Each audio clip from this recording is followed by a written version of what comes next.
Hello दोस्तों, आप सभी का स्वागत है आपके अपने यूट्यूब चैनल यूपी पाठशाला पर। मैं दीपक पाल।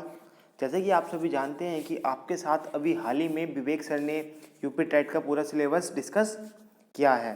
तो उसमें आपको हिंदी से लेकर पर्यावरण जो लास्ट स्टेप है उसके बारे में, सबके बारे में बताया कि 30-30 अंक के हर पार्ट आते हैं।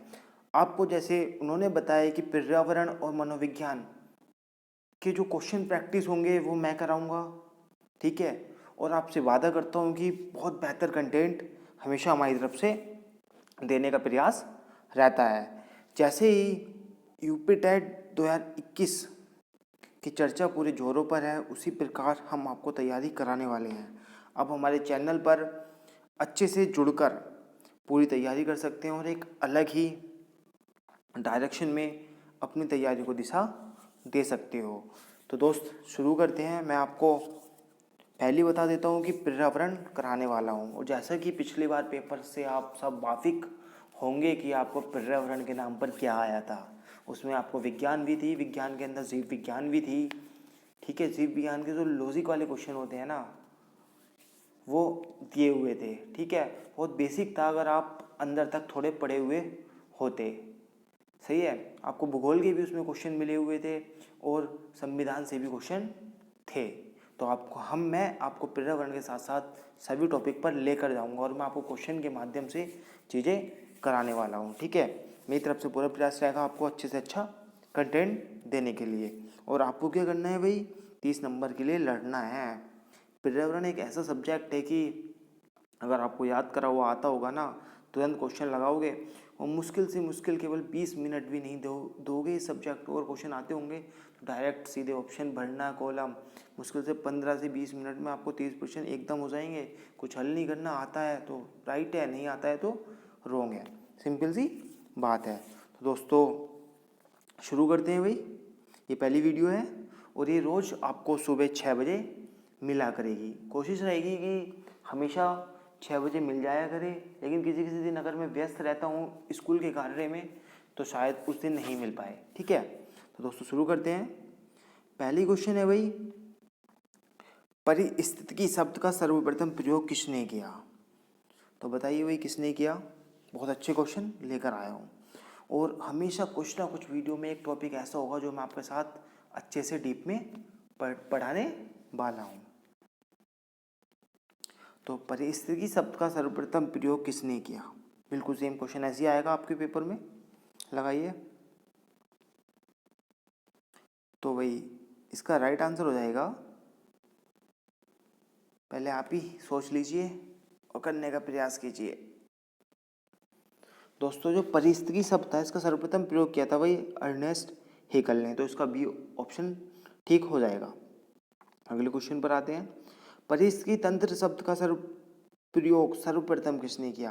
क्वेश्चन देखिए, क्वेश्चन में डिफरेंस देखिए। परिस्थितिकी शब्द का सर्वप्रथम प्रयोग किसने किया और नीचे क्वेश्चन एकदम बदल गया है। परिस्थितिकी तंत्र, तंत्र जुड़ गया है भाई सिस्टम, शब्द का प्रयोग सर्वप्रथम किसने किया, बताइए भाई। तो दोस्तों इसका राइट आंसर हो जाएगा ऑप्शन ए ओडम। तो ये दोनों चीज आपको याद रखनी है, देख लीजिए। परिस्थितिकी शब्द का सर्वप्रथम प्रयोग अर्नेस्ट हेकल ने, तो बी ऑप्शन। और सेकंड में परिस्थितिकी तंत्र, अगर आपके साथ तंत्र जुड़ जाता है तो ओडम ने। Okay, next question. महोगनी, आबुनुस व रोजवुड किस प्रकार के वन है, बताइए भाई।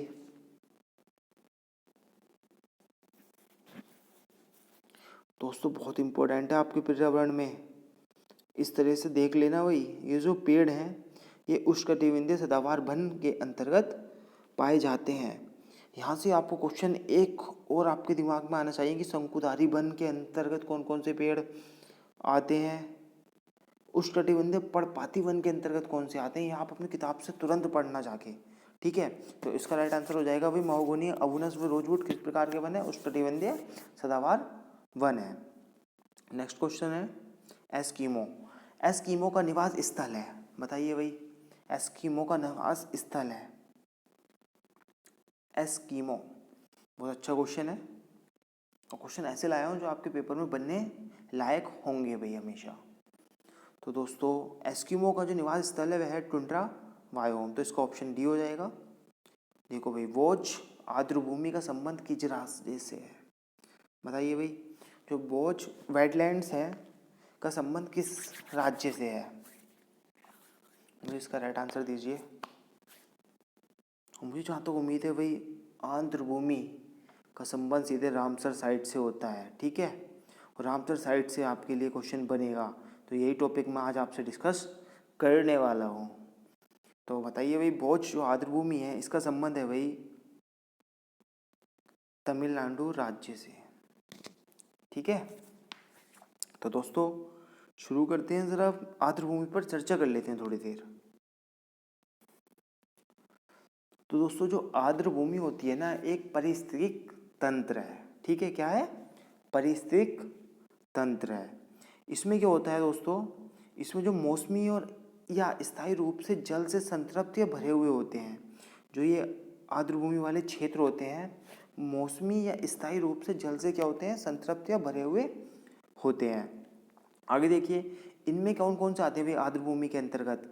मैंग्रोव वन आते हैं, दलदली क्षेत्र आते हैं, नदियाँ आती हैं, झीलें आती हैं, डेल्टा या बाढ़ के जो मैदान होते हैं, वे सब आर्द्रभूमि पारिस्थितिकी तंत्र के अंतर्गत आते हैं। इनमें मुख्यतः प्रवाल वित्तीय भी आती हैं। समुद्री क्षेत्र या निम्न ज्वार 6 मीटर से अधिक गहरे नहीं होते। जो इसके आसपास का क्षेत्र होता है आर्द्रभूमि का, वो ज़्यादा गहरे नहीं होते हैं, बल्कि दलदली क्षेत्र होते हैं। आपने भी देखा होगा जहाँ सिंगाड़े वगैरह उगे हुए होते हैं, कमल का फूल होता है, वो सब क्या है, एक आर्द्रभूमि क्षेत्र होता है, बहुत दलदली क्षेत्र होता है, ठीक है।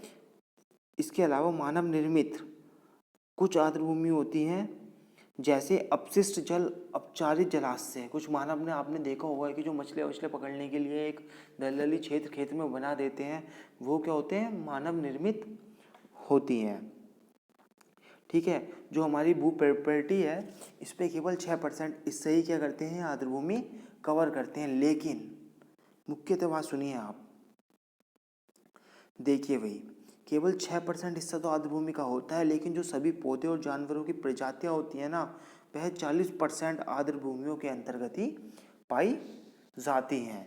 वे यहाँ पर प्रजनन करते हैं। तो आर्द्रभूमि का क्या है, काफ़ी महत्वपूर्ण रोल होता है। इस टाइम क्या हो रहा है भाई, वनों का विनाश हो रहा है, ठीक है। धड़ाधड़ वन काटे जा रहे हैं, जिससे क्या हो रहा है, बहुत ज़्यादा बाढ़ उत्पन्न हो जाती है। यही एक क्या है, आर्द्रभूमि को एक तरह से नष्ट कर रहे हैं, जो हमें बहुत आने वाले समय में काफ़ी कष्टदायक होने वाला है। तो दोस्तों कुछ आर्द्रभूमि पढ़ लेते हैं कि वर्तमान में कितनी आर्द्रभूमि है, उनके बारे में देख लीजिए भाई। जैसे मैंने आपसे पूछा कि भुज आर्द्रभूमि का संबंध किससे है, इसी प्रकार यहाँ पर कुछ आर्द्रभूमियाँ हैं, ठीक है। इनके बारे में आप देख लीजिए, तो आपको काफ़ी फ़ायदा हो जाएगा, आपको चीज़ें याद हो जाएंगी, ठीक है। तो भाई देखिए, शुरू करते हैं भाई। कुछ रामसर नामित आर्द्रभूमियाँ स्थल हैं। देखो हुआ क्या था भाई, 2019 में क्या थी, 2019 में केवल 27 रामसर साइट थी। लेकिन क्या हुआ, 2020 में वही 15 जुड़ी हैं रामसर साइट, और 2021 में वर्तमान में 4 जुड़ी हैं। तो अब कितनी हो गई हैं, आपसे क्वेश्चन आता है कि रामसर साइट वर्तमान में कितनी है, तो दोस्तों 46 है। कितनी है, 46 है। इन 46 का नाम, जगह के बारे में आपको पता होना चाहिए। तो इस वीडियो में हम डिस्कस करेंगे पूरी तरीके से, ठीक है। मैं जल्दी जल्दी थोड़ा निकालता रहूँगा, आप इसका स्क्रीनशॉट को लेकर अपने घर पे पढ़ लेना, ठीक है। तो शुरू करते हैं। देखिए भाई, भीतरकनिका मैंग्रोव और चिल्का झील कहाँ पर है भाई, उड़ीसा राज्य में। कौन सी, भीतरकनिका और चिल्का झील, तो ये चीज़ आप याद कर लेना। नेक्स्ट है भाई दीपोर व्हील, ये कहाँ है भाई, दीपोर व्हील नामक जगह है, ये असम राज्य से संबंधित है। किससे, असम राज्य से, ठीक है। फिर है पूर्वी कोलकाता, ये भी क्या है, एक आर्द्रभूमि क्षेत्र है, और ये पश्चिम बंगाल राज्य में स्थित है। अब देखिए नेक्स्ट पंजाब में, और ये लेटेस्ट है भाई, 2020 वाली है पंजाब में। हरीके, कांजली, रोपड़, नांगल और केशवपुरम मिहानी, ये किससे है, पंजाब में स्थित है आर्द्रभूमि क्षेत्र। कौन कौन सी, हरीके, कांजली, रोपड़, नांगल और केशवपुरम मियानी, ठीक है। आप उनका स्क्रीनशॉट लेके याद कर लेना।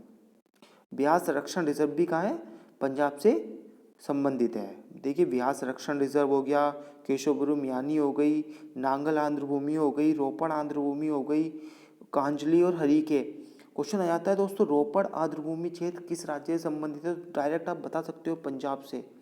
ठीक है, नेक्स्ट देख लेते हैं।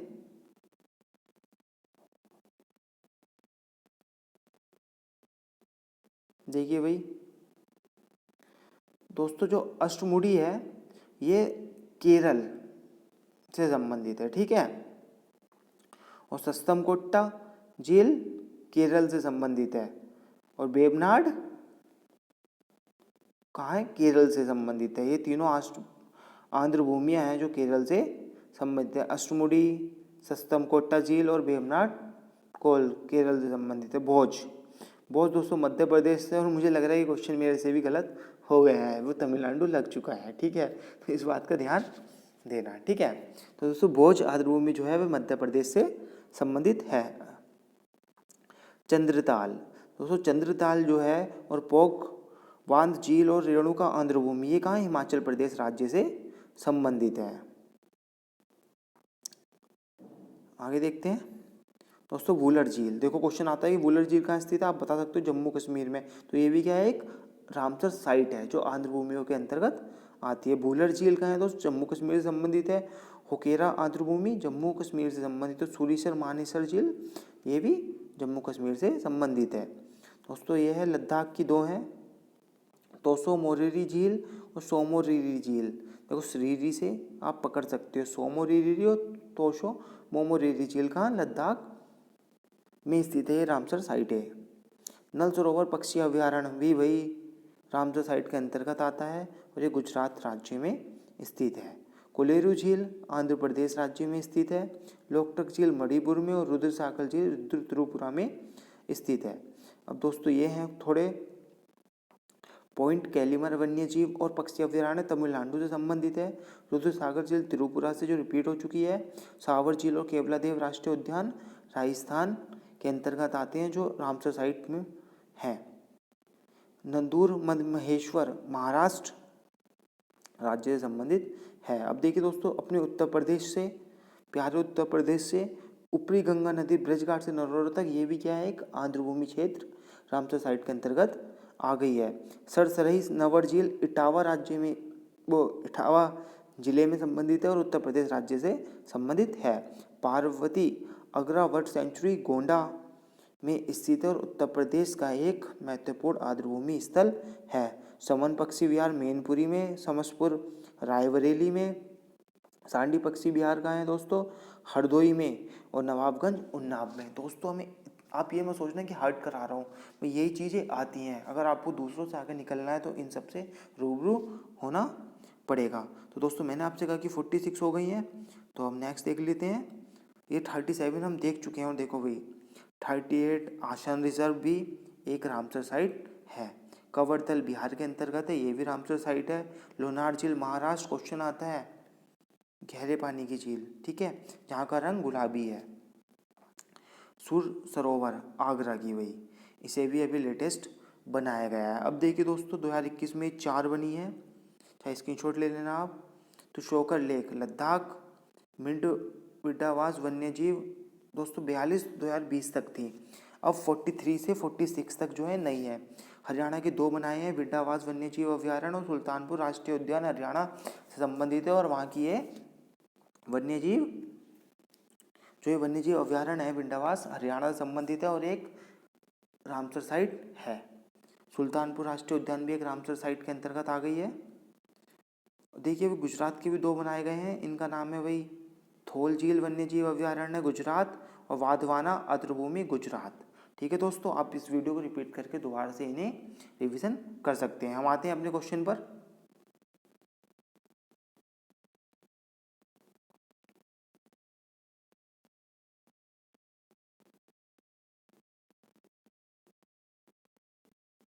दोस्तों इस क्वेश्चन में थोड़ी सी चीज़ें सही कीजिए। देखो जल्दीबाजी में क्या हुआ कि मैं ऑप्शन ही भूल गया हूँ। यहाँ पर आंध्र प्रदेश नहीं था, यहाँ पर मध्य प्रदेश था। ठीक है, ऑप्शन में मध्य प्रदेश, तो यहाँ पर आप मध्य प्रदेश कर लेना। ठीक है, गलती इंसान से होती है, मैं भी इंसान ही हूँ, जल्दबाजी में मुझसे गलत हो गया है। ठीक है, तो जो भोज आर्द्र भूमि है ये, इसका ऑप्शन बी है मध्य प्रदेश, तमिलनाडु नहीं है।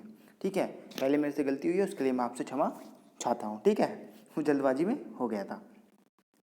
तो संयुक्त राष्ट्र शैक्षिक वैज्ञानिक और सांस्कृतिक संगठन यूनेस्को की स्थापना किस वर्ष की गई? ठीक है, आपको इसके मुकाबले बताना है कि मुझे इसके मुकाबले कहाँ स्थित है। तो संयुक्त राष्ट्र शैक्षिक वैज्ञानिक और सांस्कृतिक संगठन यूनेस्को की स्थापना किस वर्ष हुई थी? बताइए भाई। तो इसका राइट आंसर हो जाएगा 1945 में। ठीक है, यूनेस्को का मुख्यालय कहाँ है? आप मुझे बताना, न्यूयॉर्क में है, कैलिफोर्निया में है, वाशिंगटन डीसी में है, कहाँ पर है, ये मुझे आपको आंसर देना है। नेक्स्ट क्वेश्चन है, निम्न में से किसका संबंध ओजोन परत के संरक्षण से है? बताइए भी, ओजोन परत के संरक्षण से किसका संबंध है? तो दोस्तों जो मॉन्ट्रियल समझौता था वह ओजोन परत के संरक्षण से संबंधित है। नेक्स्ट क्वेश्चन, जैव विविधता दिवस किस तिथि को मनाया जाता है?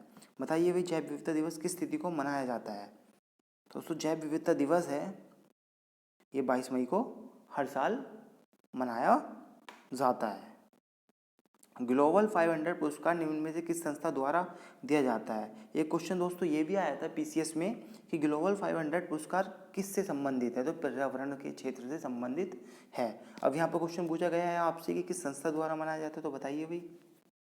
तो दोस्तों जो है ये संयुक्त राष्ट्र पर्यावरण कार्यक्रम द्वारा मनाया जाता है। ठीक है, 10th क्वेश्चन है, IUCN जो विश्व का सबसे पुराना है, सबसे बड़ा वैश्विक पर्यावरण नेटवर्क का मुख्यालय कहाँ स्थित है? बताइए भाई, इसका मुख्यालय कहाँ है? दोस्तों इसका राइट आंसर तो आपको पता होगा यार, IUCN का कहाँ है भाई मुख्यालय, जल्दी से बता लीजिए। तो इसका राइट आंसर हो जाएगा ए, इंग्लैंड में। ठीक है, क्षेत्रफल की दृष्टि से भारत का सबसे बड़ा टाइगर रिजर्व निम्न में से कौन सा है? बताइए भाई, ये लेटेस्ट क्वेश्चन है और अभी ये पीछे ही टाइगर रिजर्व बना भी है। तो क्षेत्रफल की दृष्टि से भारत का सबसे बड़ा टाइगर रिजर्व कौन सा है? तो दोस्तों सबसे बड़ा है नागार्जुन सागर श्रीशैलम टाइगर रिजर्व, जो है 50वां भी है शायद, देख लेना, मेरा आइडिया से यही है। क्षेत्रफल की दृष्टि से भारत का सबसे बड़ा टाइगर रिजर्व कौन सा है? Nagarjuna Sagar Srisailam tiger reserve. तो दोस्तों यहाँ पे जो और ऑप्शन है ये भी देख लेते हैं, आपका ये पॉइंट काफ़ी क्लियर हो जाएगा। इसका राइट आंसर तो डी है। तो दोस्तों जो राजा जी टाइगर रिजर्व है, जो राजा जी टाइगर रिजर्व है ये है उत्तराखंड में। कहाँ है दोस्त? उत्तराखंड में। ठीक है, उत्तराखंड में। नेक्स्ट देखते हैं ओरंग, जो दोस्तों ओरंग टाइगर रिजर्व है ये है असम राज्य में। किसमें? असम राज्य में। ठीक है, तो नेक्स्ट है बोर टाइगर रिजर्व। तो दोस्तों बोर टाइगर रिजर्व है ये महाराष्ट्र राज्य से संबंधित है। नेक्स्ट क्वेश्चन, वनों को काटने का परिणाम होता है? बताइए भाई, वनों को काटने का क्या परिणाम होता है? तो दोस्तों वनों को काटने का परिणाम होता है मिट्टी का क्षरण और अनियंत्रित बाढ़। मिट्टी का क्षरण होने लगता है और अनियंत्रित होकर बाढ़ आती है। आपने स्लाइड्स देखी होंगी जो उत्तराखंड में होती हैं, वो यही कारण होता है। ठीक है, नेक्स्ट क्वेश्चन है, पर्यावरण निश्चयवाद के प्रतिपादक कौन थे? बढ़िया क्वेश्चन लाया हूँ, जो ये लगा लेंगे ना 20 क्वेश्चन है बहुत बेहतरीन, मज़े आ जाएंगे और कोई भी क्वेश्चन रिपीट नहीं होने वाला आगे, बिल्कुल नए होंगे सब। तो पर्यावरणीय निश्चयवाद के प्रतिपादक कौन थे? तो दोस्तों इसका राइट आंसर हो जाएगा कार्ल रिटर, ये ऑप्शन। विश्व पर्यावरण दिवस जिस तारीख को मनाया जाता है वह है? बताइए भाई, बच्चों वाला क्वेश्चन है। विश्व पर्यावरण दिवस किस दिन मनाया जाता है? 5 जून को मनाया जाता है। कब? 5 जून को। अगर आप ज़्यादा ही पढ़ रहे हो, तैयारी कर रहे हो, तो मैं आपका टेस्ट लेता हूँ। इसकी थीम क्या थी भाई 2021 की? थीम मतलब इसका विषय है 2021 की, वो मुझे कमेंट बॉक्स में बता देना अगर आप ज़्यादा ही पढ़ रहे हैं तो। भारत में धारणीय विकास के दृष्टिकोण से विद्युत उत्पाद का सबसे अच्छा स्रोत है? बताइए भाई, धारणीय विकास के दृष्टिकोण से विद्युत उत्पाद का सबसे अच्छा स्रोत क्या है? ऑप्शन सी, जल विद्युत। क्या? जल विद्युत। नेक्स्ट क्वेश्चन है, पारिस्थितिकी तंत्र में एक टिकाऊ जैव समूह कहलाता है? बहुत अच्छा क्वेश्चन है, वही रिपीट होता रहता है। पारिस्थितिकी तंत्र के अंदर एक टिकाऊ जैव समूह को क्या होता है? तो इसका राइट आंसर होगा, दे देता हूँ आपको थोड़ा सा टाइम। तो दोस्तों इसका राइट आंसर हो जाएगा ए, संक्रमण, इकोटोन। ऑप्शन ऐसे आता है पर मैंने लिख दिया है, आपको हिंदी में भी आ सकता है घुमाने के लिए, इकोटोन। ठीक है, निम्न में से कौन सरोवर या झील में तेजी से वृद्धि करते हैं? बताइए भाई, जो सरोवर या झील में तेज़ी से वृद्धि करते हैं वही वो होते हैं जलकुंभी। कौन होते हैं? जलकुंभी। तो इसका राइट आंसर हो जाएगा सी।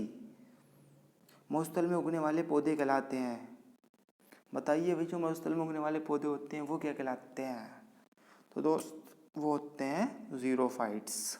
दोस्तों अपने हाथ से स्वयं पूरा सिलेबस पास रखता हूँ और तब क्वेश्चन बनाता हूँ, ठीक है।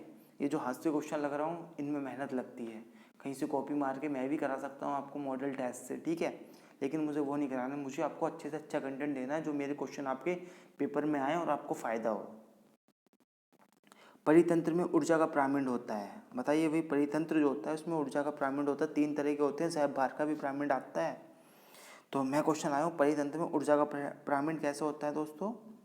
हमेशा जो होता है सदैव सीधा होता है, याद रखना भाई। ऊर्जा का प्रामिड जो होता है वो हमेशा सीधा होता है। वायु कैसा है भाई? वायु कैसा मिश्रण है, बताइए भाई। वायु एक यौगिक है, तत्व वह मिश्रण है, विद्युत अपघट्य है। जाते जाते बता दे रहा हूँ भाई। तो वायु क्या है भाई? एक मिश्रण है, ठीक है, बहुत सारी गैसों का मिश्रण है। सर्वाधिक गैस कौन सी पाई जाती है? नाइट्रोजन कितनी पाई जाती है? 78, और ऑक्सीजन 20.98 के समथिंग, तो 21% उसे बोल देते हैं। ओजोन कितनी पाई जाती है? कार्बन डाइऑक्साइड कितनी पाई जाती है? ये आप मुझे कमेंट बॉक्स में बता देना। दोस्तों अगर वीडियो पसंद आई है तो अपने दोस्तों में शेयर करना। मिलते हैं इसी तरह की वीडियो के साथ अगली वीडियो में। धन्यवाद।